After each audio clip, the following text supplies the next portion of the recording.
भाइयों, मस्जिद के मुतवल्ली और सज्जादा नशीन कौन होना चाहिए? जिनको इल्म नहीं वो मुतवल्ली और सज्जादा नशीन न हो। आज बहुत से मस्जिदों में मुतवल्ली और सज्जादा नशीन जाहिल होने की वजह से जहालत फैल हुई है। सज्जादा नशीन और मुतवल्ली जहालत काम खुद करने की वजह जहालत है और इल्म न होने से है। सज्जादा नशीन और मुतवल्लियों को इस्लाम का इल्म न होने की वजह से मुल्क में और गांव में और मस्जिद में गलतियां होती हैं। ऐसे काम करते हैं जो इस्लाम में नहीं है। जो काम इस्लाम में नहीं वो इस्लाम के नाम पर हो रहा है।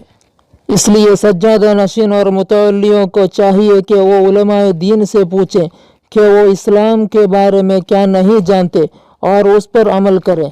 उलमाए दीन को दीन के बारे में अच्छी तरह जानता है। अगर हम दीन के बारे में नहीं जानते तो उलमाए दीन से और आलिम से पूछना चाहिए। इस्लाम दीन के बारे में अच्छी तरह जाने बगैर इस्लाम के नाम से कोई काम नहीं करना चाहिए। मुतवल्लियों और सज्जादा नशीन उलमाए दीन से सर चर्चा करें और उस पर अमल करें। इस हमारी वीडियो कम से कम 5 लोगों को भेजें और शेयर करें और लाइक करें।